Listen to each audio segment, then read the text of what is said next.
class theme. Today we are going to start some important problems based on geometrical interpretation या geometrical meaning of Rolle's theorem. तो students, पिछले class में हम लोगों ने Rolle's theorem का जो geometrical meaning होता है उसके बारे में हम लोगों ने पढ़ा था, है ना। आज हम लोग इस लेक्चर के अंतर्गत जो है इसी से रिलेटेड कुछ इंपॉर्टेंट प्रॉब्लम को हम लोग जो है देखेंगे, ठीक है। इसी से रिलेटेड कहें तो ज्योमेट्रिकल मीनिंग जो होता है रोल्स थ्योरम का, उसी से रिलेटेड हम लोग जो है आज कुछ इंपॉर्टेंट प्रॉब्लम को इस लेक्चर के अंतर्गत जो है करेंगे।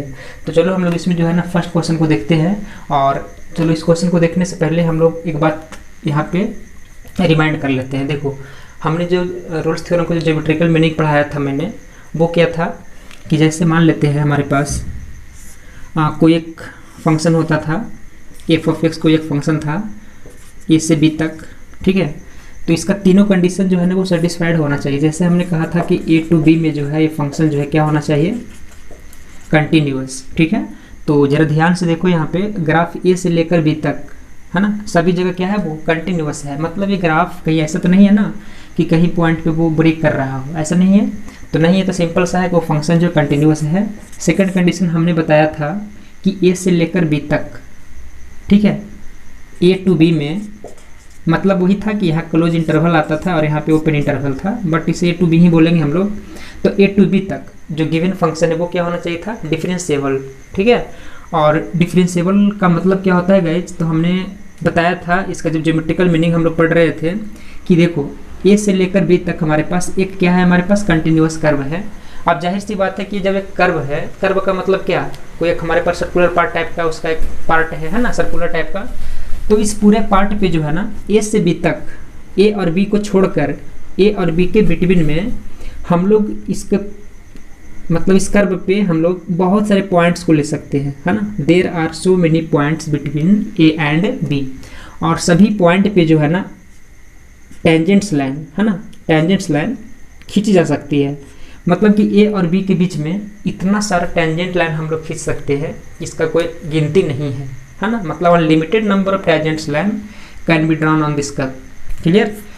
तो इसमें हमने पढ़ा था कि फर्स्ट कंडीशन ए से बी में कंटिन्यूअस, और सेकंड था कि ए से बी तक जो है ना वो क्या होना चाहिए, डिफरेंशिएबल। डिफरेंशिएबल का मतलब ज्योमेट्रिकल मीनिंग का हिसाब जाता है कि ए से बी तक में जो है ना मेनी टेंजेंट्स लाइन खींची जा सकती है ना। और जो थर्ड कंडीशन हमने पढ़ा था तो ये डिफरेंशिएबल होना चाहिए ए से बी में। और जो थर्ड कंडीशन था हमारे पास वो था वैल्यू ऑफ द फंक्शन की बात कही गई थी इसमें, कि इस फंक्शन की वैल्यू इस पॉइंट पे, जहाँ पे भी पॉइंट आ रहा होगा कोई एक पॉइंट होगा, और उसी तरह से इस फंक्शन की वैल्यू बी पे, ठीक है, जो भी इसका कोऑर्डिनेट होगा उसके हिसाब से अगर पुट करते हैं, अगर value of the function equal हो जाता है तो ज्योमेट्रिकल मीनिंग में हमने यही चीज़ पढ़ा था यहाँ पे कि देखो ए का जो बाई वैल्यू होगा और बी का जो भी बाई वैल्यू होगा, बाई कोऑर्डिनेट मतलब दिस इंटरसेप्ट, है ना, पी टू क्यू मान लेते हैं इसे। तो यहाँ से यहाँ तक का जो वैल्यू होगा हमारे पास वो अगर इक्वल है तो ए का और बी का, इस वैल्यू अगर ए के लिए और बी के लिए दोनों के लिए अगर इक्वल हो जाता है तब हम बोलते हैं वहाँ पे कि कंडीशन नंबर 3 भी जो है वो सेटिस्फाइड हो रहा है ना। तो हम लोग जो इसमें एक और बात क्या पढ़े थे कि जब ये तीनों कंडीशन सेटिस्फाइड हो रहा था, ठीक है, तो उसमें क्या क्या बताया गया था हम लोगों को कि ए से बी के बीच जो मेनी टेंजेंट्स दिख रहा है ना, तो उस पूरे टेंजेंट्स में से ही एक टेंजेंट ऐसा जरूर आया होगा जो एक्स एक्सिस के पैरेलल हो रहा होगा, है ना। जैसे देखो ना यहाँ पे हमने क्या करा, बहुत सारे टेंजेंट्स लाइन लाया यहाँ पे, तो एक टेंजेंट ऐसा जरूर आया होगा इस पॉइंट पे, इस कर्व पे ही, ठीक है, इस पॉइंट से पास होते हुए एक टेंजेंट ऐसा जरूर आया होगा हमारे पास जो एक्स एक्सिस के क्या होगा, पैरेलल होगा, ठीक है। तो ज्योमेट्रिकल मीनिंग में हम लोगों ने इतना सारा बात को देखे थे, ठीक है। चलो, तो इसी पे बेस्ड जो है हम लोग क्या करते हैं, इस प्रॉब्लम को डील करते हैं। तो इसे इरेज करते हैं हम लोग। देखो इसका वर्क कैसे करते हैं हम लोग वो समझते हैं। तो सबसे पहले हम लोग क्वेश्चन को रीड करते हैं। Using Rolle's theorem so that on the curve y equal to x minus 2 into x minus 3 there is a point between 2,0 and 3,0 on the curve where the tangent is parallel to x axis also find that point। देखो हम लोग जो है ना normal समझते हैं diagram से, हमने चलो एक डायग्राम बना लिया। यही मान लो हमारे पास ए से लेकर बी तक जो है ना एक कर्व है, और एक गाइस ये कर्व हम लोग इस तरह से बना दिए, एक कर्व जो है ना इधर से ही बना सकते थे, ठीक है। तो ये जो कर्व ए से लेकर बी तक दिख रहा है, तो पहला पॉइंट हम लोग ये नोट करेंगे कि ये कर्व जो बना होगा तो इसके लिए कोई एक फंक्शन आया होगा, क्योंकि बिना फंक्शन का तो कोई भी ग्राफ खींची नहीं जा सकती है ना। तो ये जो कर्व आया होगा इसको हम लोग चलो थोड़ा देर के लिए जो है एफ ऑफ एक्स बोल देते हैं। यही हमारे पास एफ ऑफ एक्स है और जिसकी वैल्यू x-2 और x-3 इंटू में वो इक्वल दिया हुआ है। ठीक है, पॉइंट ए और बी के बारे में जो बात कही गई है वो 2,0 है, 3,0 है। तो चलो हम लोग इस पॉइंट ए को, मतलब ये जो पॉइंट ए दिख रहा है 2,0 वो एक्स एक्सिस पे लाई करेगा और बी इक्वल टू जो दिया हुआ 3,0 वो भी एक्स एक्सिस पे लाई करेगा। तो उसके हिसाब से हम लोगों ने जो है कर्व इस तरह से बना दिया है ना। तो यहाँ तक का बात तो ये तो हो गई, इस कर्व पे ऐसा है सिचुएशन दिया हुआ। अब बोला है हम लोगों को उस पॉइंट को फाइंड कीजिए, है ना।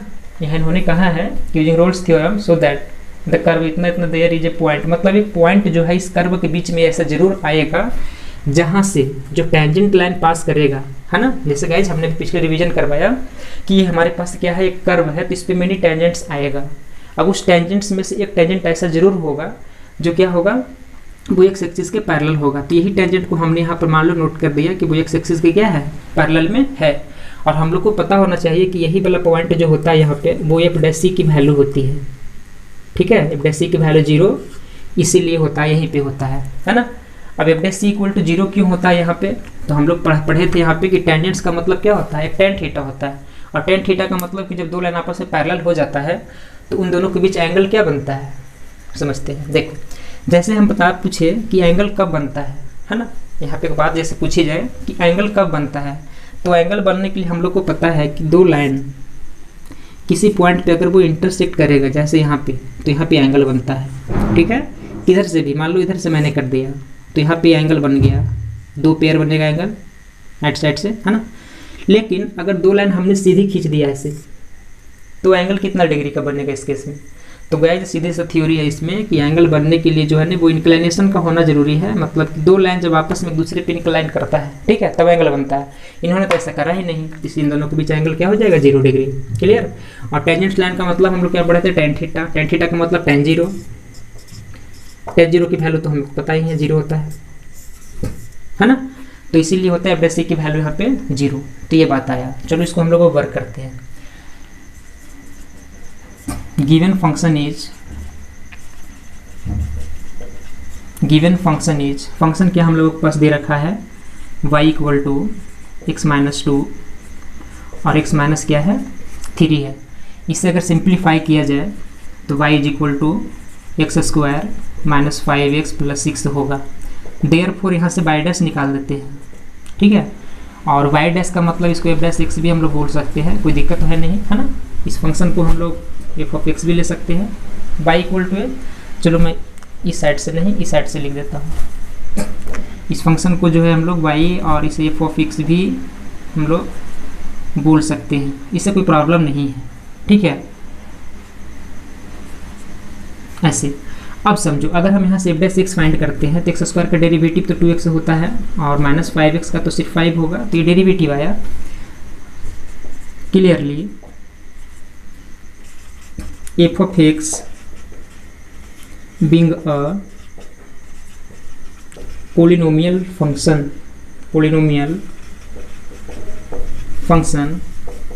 so it will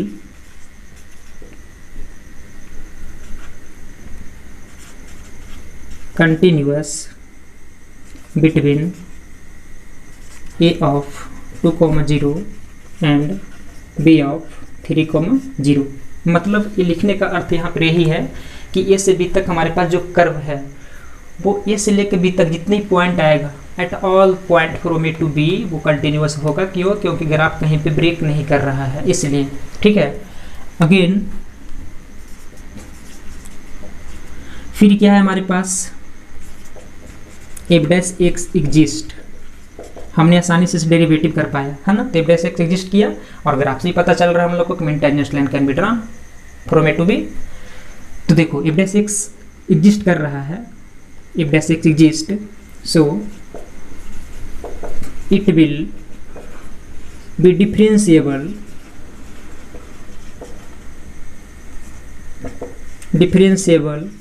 बिटवीन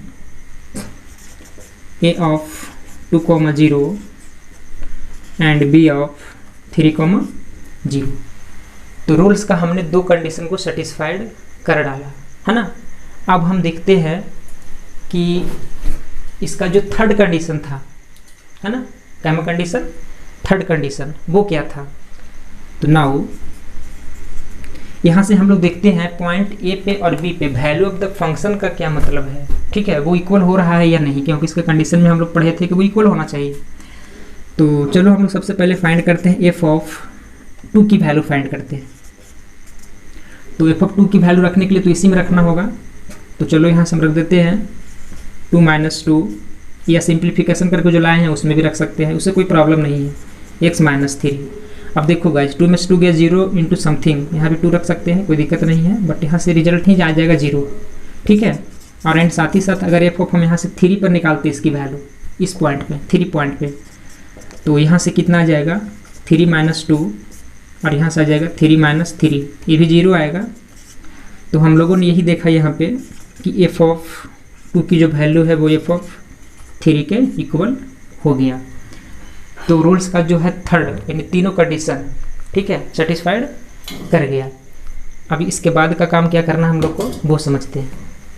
चलो तो इसे हम रखते हैं, इसे इरेज करते हैं।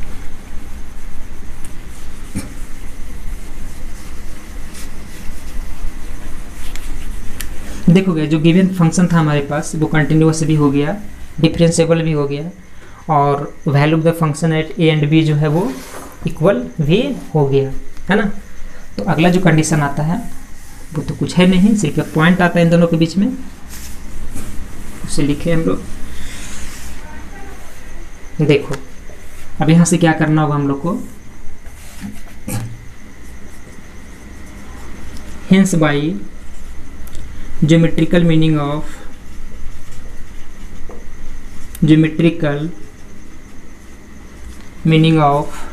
Roles theorem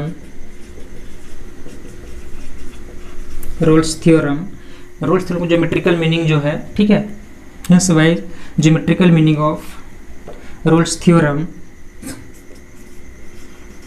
there will be at least one point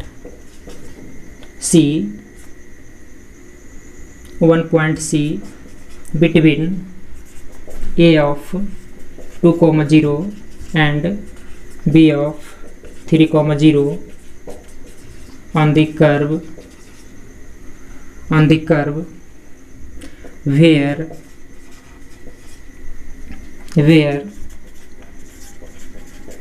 tangent will be parallel to x-axis and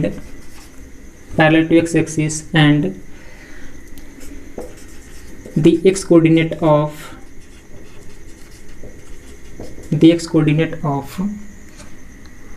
point C is given by F dash C equal to 0। देखो गाइज हमने तो यहाँ पे जो है ना इस पॉइंट को लिखा, बट इसे समझते हैं इसका अर्थ क्या बना। ज्योमेट्रिकल मीनिंग से हम लोग जानते हैं किसी भी फंक्शन में जो रूल्स का ज्योमेट्रिकल मीनिंग है, तो अगर कोई फंक्शन एक ए से बी में जो तीनों कंडीशन को फुलफिल करने के बाद अगर कर लेता है तो ए से लेकर बी तक है ना, ए से लेकर बी तक जो है वो क्या होगा हमारे पास ना कि इसके बीच में मनी टेंजेंट्स है। तो इन ए से लेकर बी तक में एक पॉइंट ऐसा जरूर आएगा जहाँ पर का जो टेंजेंट होगा ना, ध्यान से सुनो, जहाँ पर का जो टेंजेंट होगा वो हमेशा एक्स एक्सिस के क्या होगा, पैरेलल होगा, और जिस पॉइंट से वो टेंजेंट क्रॉस करेगा उस पॉइंट का भी एक अपना कोऑर्डिनेट होगा। Suppose that this is the required point, ये पी है, तो पी है तो इसका भी तो अपना एक्स और वाई होगा, नहीं होगा। जैसे यहाँ पे से टेंजेंट क्रॉस किया जो पैरेलल है एक्स एक्सिस का, तो पॉइंट पी है यहाँ पे, इस पॉइंट पी का अपना कोऑर्डिनेट होगा, तो उसका जो एक्स कोऑर्डिनेट निकलेगा ना वो हमेशा जो है ना इसी F dash C equal to 0 से निकलता है, इसको याद रखना होगा है ना। तो हमने एक इंपॉर्टेंट बात यहाँ पर क्या जाना कि by geometrical meaning of Rolle's theorem there will be at least one point C between A and B, A से लेके बी तक ऑन द कर्व, इसी कर्व पे होगा, where tangent will be parallel to X axis, tangent जो X axis के parallel होगा, and the X coordinate of C का मतलब कि जो पॉइंट है हमारे पास इन दोनों के बीच में आ रहा है, जहाँ से टेंजेंट लाइन जा रहा है, वो given by F dash C equal to 0, मतलब कि जो सी का जो एक्स कोऑर्डिनेट होगा ना वो इसी इक्वेशन से निकालना होगा हम लोगों को। तो देयरफॉर आप समझते हैं एफ डैश सी की वैल्यू 0 करना है। एफ डैश सी हमारे पास देखो यहाँ से एफ डैश एक्स निकल गया है, एफ डैश सी निकालना है। इट्स वेरी सिंपल, जहाँ जहाँ एक्स है वहाँ सी जाएगा। तो चलो हम लोग इसे इसमें कन्वर्ट करते हैं, 2c माइनस 5 इक्वल टू 0 कर देंगे। तो देयरफॉर यहाँ c की जो वैल्यू आ जाएगा वो 5 बाई कितना आएगा, 2 आएगा। तो हम लोगों ने पॉइंट c का एक्स कोऑर्डिनेट निकाला, अब यहाँ से इसकी बाई कोऑर्डिनेट निकालना है। तो बाई कोऑर्डिनेट तो हमारे इक्वेशन से ही फाइंड हो जाएगा, है ना। तो चलो यहाँ से मैं लिखूँ इसे, put c equal to 5/2 in F of x, जो भी फंक्शन दिया हुआ है हमारे पास उसमें c की जगह क्या पुट करेंगे, 5/2। अब बात आता है कि सर c कहाँ से लाएंगे, है ना। तो फंक्शन के हिसाब से तो वो y है, अब वो एफ ऑफ एक्स है, तो जहाँ जहाँ x है वहाँ वहाँ हम लोग c पुट करके उसको इस तरह से मेंशन करना होगा, है ना। तो चलो यहाँ डायरेक्ट लिखता हूँ मैं, y की जो वैल्यू होगा वो x-2 है, तो x को हमने c में कन्वर्ट कर रहा है। तो यहाँ से जो है ना 5/2 माइनस का x आएगा, और यहाँ से भी कितना आएगा, 5/2 माइनस का 3 आएगा। अब इसे अगर सिंप्लीफाई करते हैं हम लोग, सॉरी 5/2 और -2 है ना, 5/2 -2 और 5/2 -3, देखो 2 2 जब 4 और 5 है तो 1/4 आएगा इंटू, अब यहाँ से कितना आएगा, 3 2 6 में 5 जाएगा तो -1/4, सही है ना। सॉरी 4 तो नहीं आएगा, 2 ही आएगा नीचे, इसे 2 आएगा। तो यहाँ से जनरली हमारे पास जो आंसर कितना आएगा इसका, 1/4, दिस इज द y। ये y की वैल्यू हम लोगों ने लाया। अब y की वैल्यू हमसे पूछा था कि यहाँ तक जो है ना तो कंप्लीट हो गया हमारे पास कि tangent is parallel to something जो भी बोला था। अब यहाँ से पूछा था आल्सो फाइंड दैट पॉइंट, वो पॉइंट को फाइंड करो। तो फाइंड करो का मतलब हमारे पास पॉइंट पी एफ अगर एक्स बाई लिए हैं तो यहाँ से रिक्वायर्ड पॉइंट जो आएगा निकल कर पॉइंट सी इक्वल टू कितना कितना लिखेंगे, सी को हम लोग यहाँ पे पी एफ वाई लिख लिए हैं, इसे चलो ऐसे लिख लेते हैं सी एफ एक्स वाई। तो एक्स की वैल्यू हम लोगों ने निकाला 5/2 है और ये है -1/4। चलो तो this is the answer this question, ठीक है। For the video note it down. तो गाइस जब हम लोग जो है सेकंड क्वेश्चन को देखते हैं, है ना, देखो सेकंड क्वेश्चन भी जो है ना डिट्टो पिछले क्वेश्चन की तरह ही है, तो हम लोग इसे समझते हैं। तो सेकंड क्वेश्चन क्या कहता है, using Rolle's theorem so that on the curve y equal to x² - 4x + 3। फिर से यहाँ पर हमारे पास एक कर्व दिया हुआ है जिसको एफ ऑफ एक्स बोल दिए, है ना, जिसकी वैल्यू इस फंक्शन के इक्वल है। There is a point between 1,0 and 3,0। यहाँ पे उस वक्त 2,0 था, यहाँ पे 1,0 आ गया और 3,0 है, ठीक है। ऑन द कर्व, इसी कर्व पे है, वेयर जहाँ पे टेंजेंट जो है वो पैरेलल है किसका, एक्स एक्सिस का। ऑल्सो फाइंड दैट पॉइंट, मतलब कि हु बहु जो है ना वही क्वेश्चन है, ठीक है। तो चलो इसे आप लोग डील करते हैं। गिवन फंक्शन इज फंक्शन हम लोग के पास क्या है, तो वो है F of x is equal to x² - 4x + 3। तो यहाँ से हमने बताया था कि सबसे पहले f' फाइंड कर देंगे, वो पैरेलल जो लाइन है ना उसकी वजह से होता है सर। तो 2x - 4 हो जाएगा, ठीक है, डिफरेंशिएट हमने कर दिया। अब सुनो clearly, f of x being a polynomial function,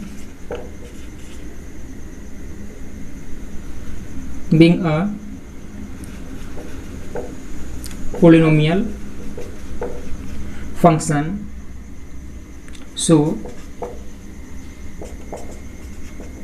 it will be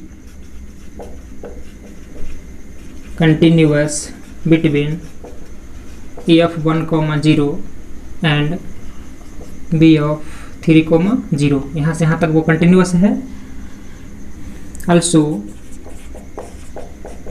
f' exist, so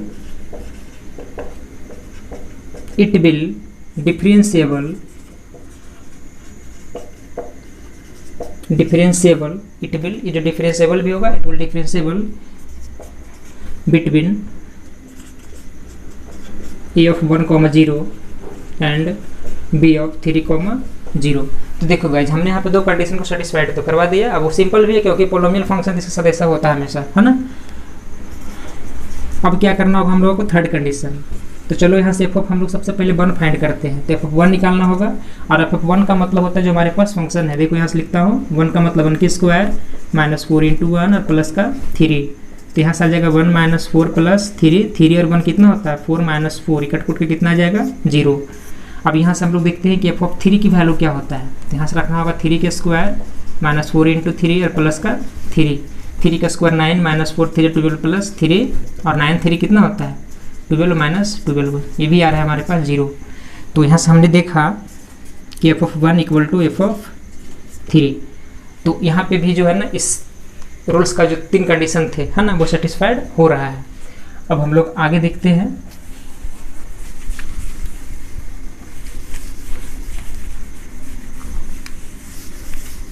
अब यहाँ से क्या करना होगा हम लोगों को वो समझें। Hence Y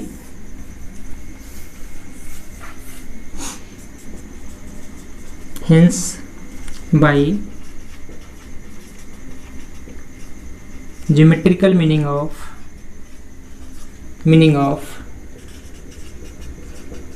Rolle's theorem,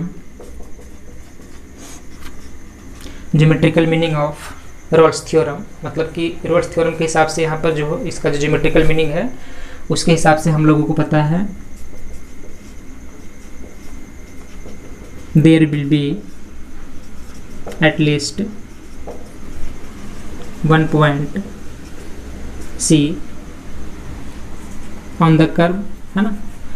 there will be at least one point C, चलो पूर्ण इंग्लिश लिखता हूँ, between a of 1, 0 and b of 3, 0 on the curve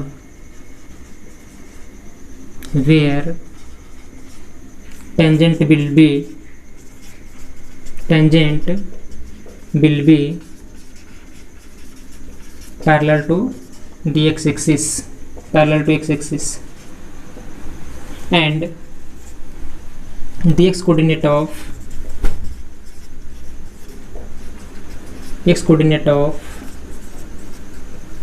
point C is given by f dash equal to 0।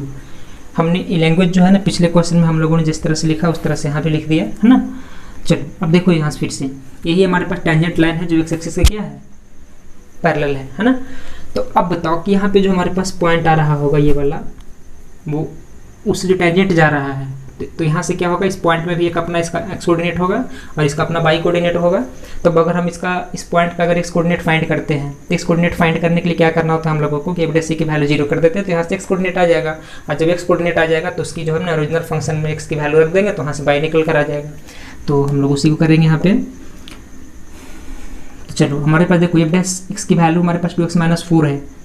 तो यहाँ से 2x minus 4 जो है वो f डैश एक्स है। तो इसे हम क्या करते हैं सी में कन्वर्ट करते हैं। तो यहाँ से f डैश सी की वैल्यू हो जाएगा 0। चलो सबसे पहले मैं थोड़ा सा इसे लिख दूँ ऐसे, है ना। f डैश सी की वैल्यू 0 है तो यहाँ 0 रखेंगे, 2c माइनस 4। तो यहाँ से अगर हम 2c की वैल्यू फाइंड करते हैं तो 4 होगा। देयरफॉर c की वैल्यू कितना आ जाएगा 4/2, 2 2 जब 4। तो finally c I have 2।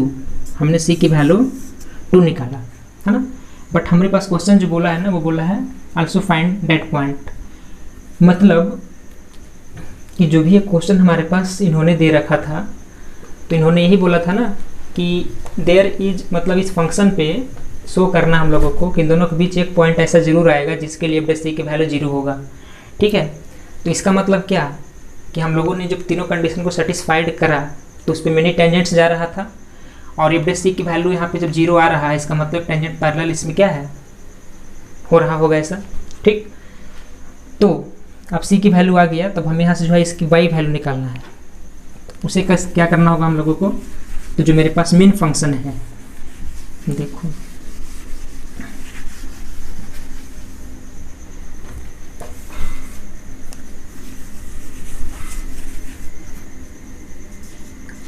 Put c equal to 2 in f of x, ठीक है। और एज हम x इक्वल टू यहाँ पर c एज्यूम करके चलते हैं इस तरह से, मतलब कि जो फंक्शन है तो वो तो x में डिफाइन किया गया है। अब हमारे पास c की वैल्यू 2 आ गया है, तो ऐसा थोड़ी ना होता है कि c की वैल्यू हम 2 यहाँ डाल देंगे, तो c है कहाँ, तो हम x इक्वल टू c यहाँ पर एज्यूम किए इस पॉइंट की वजह से। ठीक है, तो हम लोग इस तरह से लिख के डाल सकते हैं वैल्यू को। तो यहाँ से हमारे पास y निकल कर आएगा। अब y का मतलब f(x) होता है, जिसकी वैल्यू हमारे पास c में कन्वर्ट कर रहे हैं यहीं पे, तो चलो c लिख देते हैं। और यहाँ से आ जाएगा हमारे पास c square minus 4c plus का 3, ऐसा है ना। अब c की वैल्यू 2 डालो यहाँ पे, यहाँ से कितना आएगा 2 का स्क्वायर माइनस 4 इंटू 2 और प्लस का 3, तो 2 2 जा 4 माइनस 4 2 जा 8 और प्लस का 3, तो यहाँ से आ जाएगा 7 minus 8 equal to negative of 1। तो हमारे पास जो रिक्वायर्ड आंसर बनेगा इस क्वेश्चन का, है ना। Hence, the value of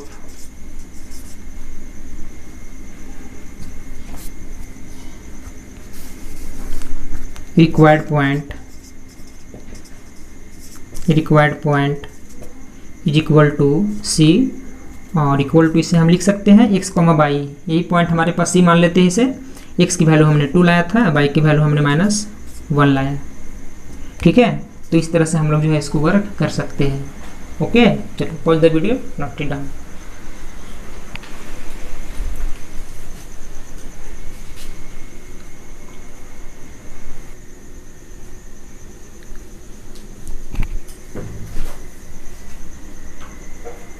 चलो देखो गाइज, तो हम लोगों ने जो है ना यहाँ पे 2 क्वेश्चन को हमने करा, जिसका रोल्स थ्योरम का एप्लीकेशन पे आधारित पर कुछ क्वेश्चन थे। ठीक है, और ये question examination point of view से इम्पोर्टेंट है। अब हम क्या करेंगे इसमें कि जो भी प्रॉब्लम हम ये वाला किए हैं, ठीक है, तो वो तो लगभग समझ आ ही गया होगा, उम्मीद करता हूँ समझ आ गया होगा। अब बात आता है इसमें कुछ और भी एडिशनल। देखो, जैसे हमने वहाँ पढ़ा था कि एटलीस्ट 1 पॉइंट सी, है ना, कम से कम 1 पॉइंट सी ऐसा जरूर आता है, मतलब ए और बी के बीच में, जिसके लिए बेस सी की वैल्यू 0 होता है।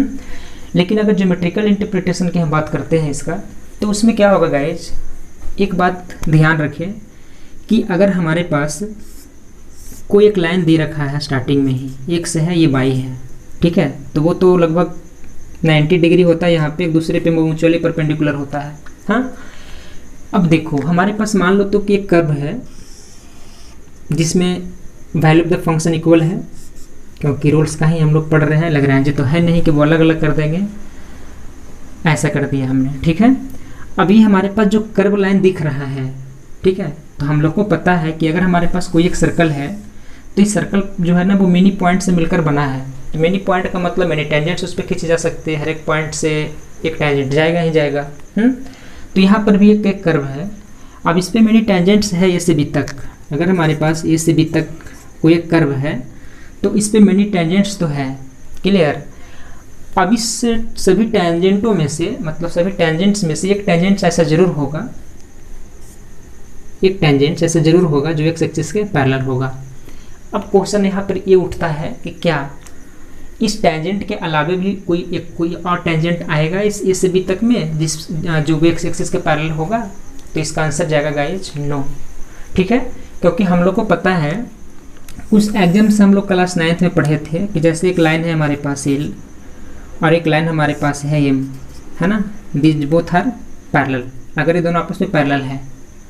ठीक है, तो एक हमारे पास थर्ड लाइन जो आता है इधर से, थर्ड लाइन ये मान लेते हैं, थर्ड लाइन हमारे पास पी है। ठीक है, तो इसमें कंडीशन यही है कि जो हमारे पास थर्ड लाइन है वो अगर पी जो है अगर एम के पैरेलल हो गया तो वहाँ से कंफर्म है कि एल अगर एम के पैरेलल है, पी अगर एम के पैरेलल है, तीनों आपस में पैरेलल हो जाएगा।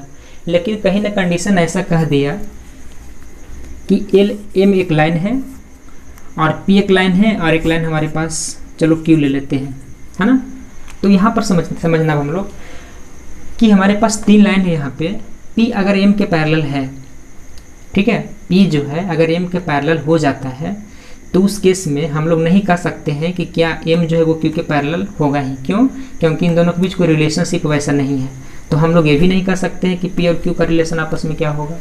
मतलब कि ये अगर सिर्फ m से मतलब रख रहा है पैरेलल का चाहे नॉन पैरेलल का, तो उस केस में जो है q के बारे में हम लोग डिफाइन नहीं कर सकते इन दोनों के रिस्पेक्ट में। ठीक है, तो उसी तरह से यहाँ पे हम लोग यहाँ समझ रहे थे कि इस पर तो टेंजेंट लाइन बहुत सारा है, एक लाइन ऑलरेडी दे दिया है, एक लाइन इसके पैरेलल हो गया है। तो इस पर जितने भी लाइन्स आएंगे तो इस लाइन के रिस्पेक्ट में सिर्फ ये पैरेलल है तो ये इसके पैरेलल है, और ये सब जो भी लाइन्स आ रहे हैं निकल कर यहाँ से, तो उसका रिलेशन इससे पैरेलल का नहीं होगा। ठीक है, पैरेलल का नहीं होगा। जब भी होगा तो क्या होगा हमारे पास, वो या नॉन पैरेलल हो सकता है। ठीक है, तो कहने का मतलब यही है यहाँ पे कि ए और बी के बीच में जो भी पॉइंट्स आएंगे हमारे पास, वो हमेशा क्या होगा, एक टेंजेंट मतलब उस कर्व के बीच में आएगा और वो एक्स एक्सिस के पैरेलल होगा। ठीक है, तो चलो हम इस लेक्चर को आज यहीं पे रखना चाहेंगे। तो अगर फिर भी कोई डाउट रह गया हो हमारे बताने के बाद भी, ठीक है, तो आप कमेंट बॉक्स में लिख सकते हो।